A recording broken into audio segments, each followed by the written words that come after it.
He stood at my door in the middle of the night, said my name like it meant something deeper. I let him in, and by morning, I wasn't sure who I was anymore. This story isn't easy to tell, but you need to hear all of it.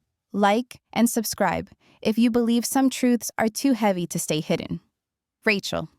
His voice was barely above a whisper, but it stopped my heart cold. I turned toward the bedroom door, my breath caught halfway. Noah stood there, barefoot, shirt wrinkled, eyes rimmed with something I couldn't name. It was past 2 a.m. I pushed the blanket aside and sat up. Noah? What's wrong? He hesitated, like he was fighting himself, then stepped inside, his shadow growing across the floor. Can't sleep, he said. He'd been quiet for days, distant. I thought it was just something at college or missing his dad, who had been gone nearly a month now on a work assignment up north. But this wasn't just insomnia.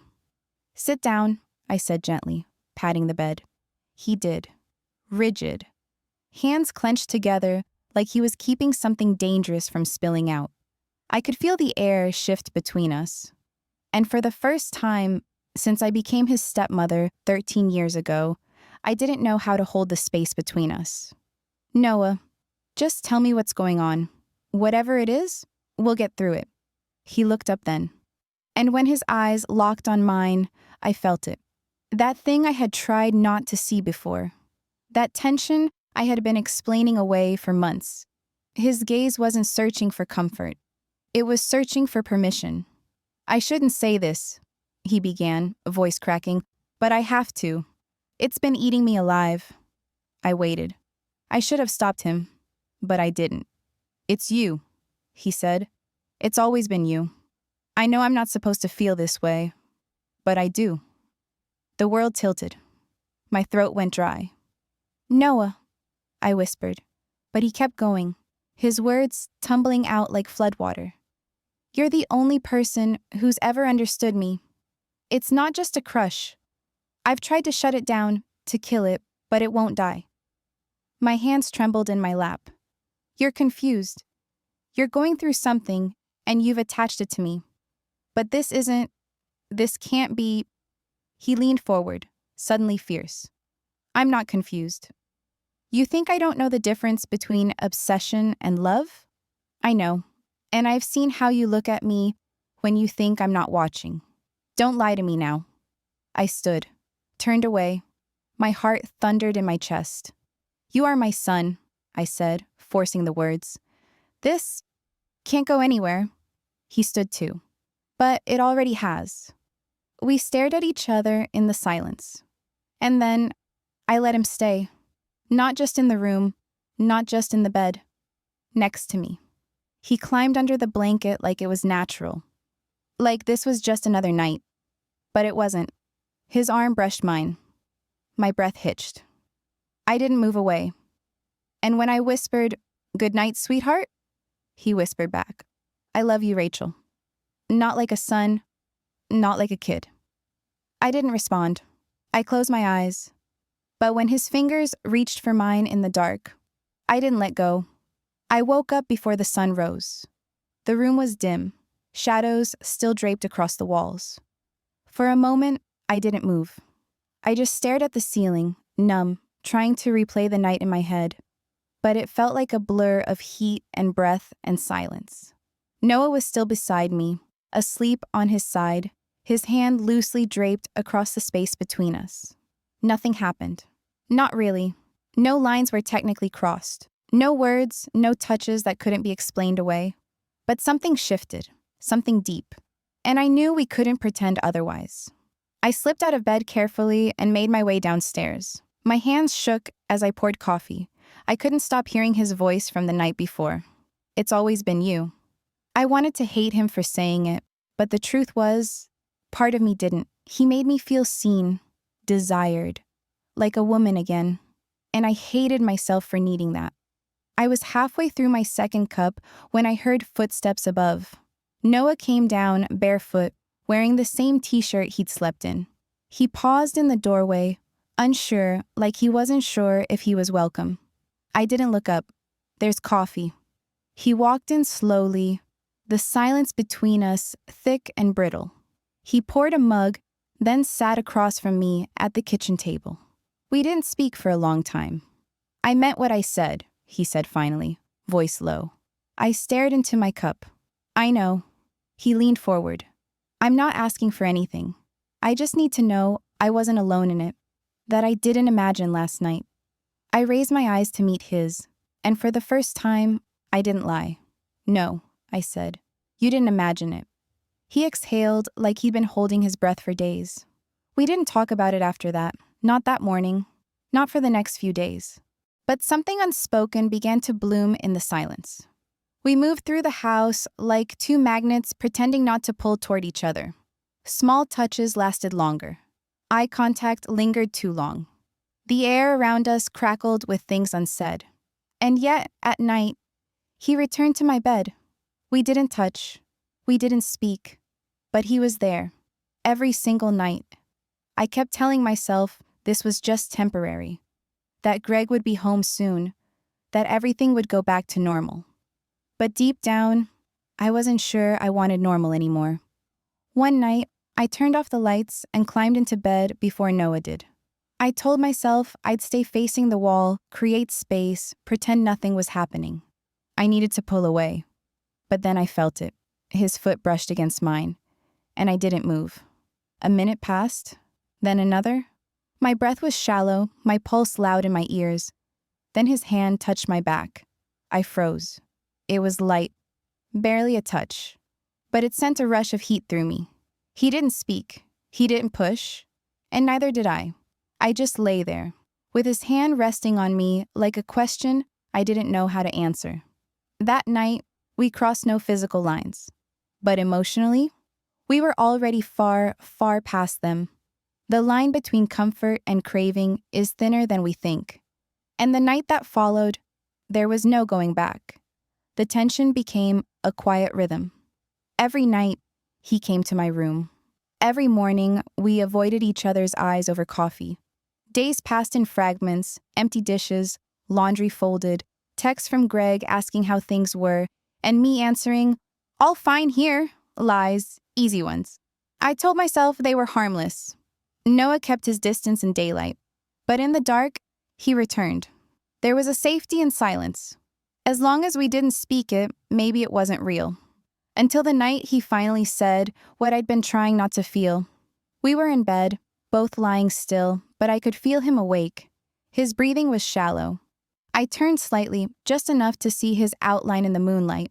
Then he whispered, "Do you ever wonder, what if we weren't who we are?" My throat tightened. I didn't respond. What if you weren't married to my dad? What if I was just someone else? I forced a breath. You're not someone else. I know, he said softly. But don't you think about it? Even once? I hesitated, then said the most dangerous truth I could offer. I do. The air grew still. Then he moved closer, slow, hesitant, but certain. He didn't kiss me. He just looked at me, eyes full of longing, pain, and something deeper. The need to be chosen. I should have stopped him. I should have pushed him away, rolled over, screamed at the ceiling, anything but what I did. Instead, I touched his face. My thumb brushed along his cheek, and his hand wrapped gently around my wrist, as if afraid I'd disappear. Rachel, he breathed, and I kissed him. Software barely more than breath. But the second our lips touched, every defense crumbled. We didn't go far. We didn't take off our clothes. But the way he held me, it felt like surrender. When I finally pulled back, he whispered, "Tell me this means something." And I couldn't lie. "It does," I said. He smiled. Not triumphant, just seen. That night, he stayed in my arms. No more inches between us. No more pretending. And I knew this had gone too far. I wasn't just his stepmother anymore. I was the woman he wanted, and the woman who let him. Desire doesn't ask for permission, and once it wakes up, it doesn't go back to sleep. For the first time in weeks, I didn't wake up alone. Noah was still asleep, chest rising steadily, his arm wrapped loosely around my waist. The weight of his body, the warmth of his breath on my shoulder. it should have felt comforting. Instead, it felt like a fuse waiting to blow. I slipped out of bed, careful not to stir him, and walked straight to the bathroom. I locked the door, turned on the faucet, and stared at my reflection. The woman looking back at me wasn't the mother, wasn't the wife. She looked hollow, lips swollen from a kiss she shouldn't have returned.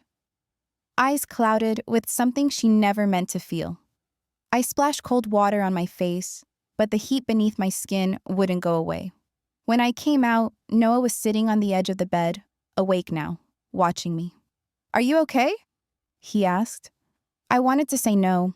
I wanted to scream, but I nodded. He stood and walked over to me slowly. "I don't regret last night," he said. "I need you to know that." "I know," I whispered. "But I do." His expression dropped like I'd slapped him. "Noah," I said, my voice breaking. "What we did, it can't keep happening." He didn't answer, just stared, wounded and quiet. Then he said, "Do you regret how it felt? Or just that it happened?" I turned away. I couldn't say it. I couldn't admit the truth, that it felt more real than anything had in years. Greg called that afternoon. He wanted to FaceTime, said he missed me, missed us. I fumbled through the call like a guilty teenager. Noah stayed in his room. The distance between us grew heavy and sharp. That evening, we didn't eat together. I left a plate on the counter. He didn't touch it. I thought maybe it was over, that the weight of what we'd done had crushed the spell between us. But the next night, he knocked on my door again. Just once, softly. I didn't answer, but I didn't tell him to leave either. I just lay there, wide-eyed in the dark, listening to his footsteps retreat. And something inside me shattered a little. The days that followed were full of pretending. Pretending to be okay. Pretending to be normal. Pretending we hadn't crossed a line so fragile it could break with just a glance. And then, something happened. A friend of Greg's dropped by, unexpectedly, said he was in town and thought he'd swing by to check in since Greg wasn't home. Noah was the one who answered the door. I heard them laughing in the living room while I was upstairs. But what I didn't expect was what Noah said when the friend asked how things were. I heard him, clear as day, through the vent in the hallway. "Everything's good, really good. Rachel and I have been closer than ever." I froze. His voice had that tone, subtle, layered, suggestive, and the man laughed, not catching the weight behind those words. But I did. And in that moment, I realized Noah wasn't trying to forget. He was trying to hold on, even if it meant someone might start to suspect. Some secrets are whispered. Others echo through walls. And this one, it's getting harder to keep quiet. I didn't say anything to Noah that night. I pretended I hadn't heard what he said to Greg's friend. Pretended his tone didn't slice straight through me like a blade. But something changed after that. He became bolder. Not in big ways, just in the little things that only meant something because of what we'd shared. He lingered longer when he touched my shoulder. His eyes stayed on me too long at dinner. When I'd speak, he'd smile like he knew a version of me no one else did. And he did. But it was getting dangerous. I started checking over my shoulder when I left the house. I kept my phone on silent, deleted every photo, every message that could even hint at closeness. Even though there weren't any messages, not really. We didn't need words. We had nights. Then came the first slip. It was a Saturday. I had just finished folding laundry when I walked past the hallway mirror and caught sight of us. Noah had come up behind me quietly, too close, his fingers grazing my waist.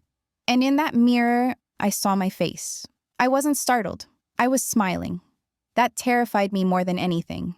"Noah, stop," I said, stepping away. He looked hurt, but only for a second. "Why? No one's home." "That's not the point," I snapped.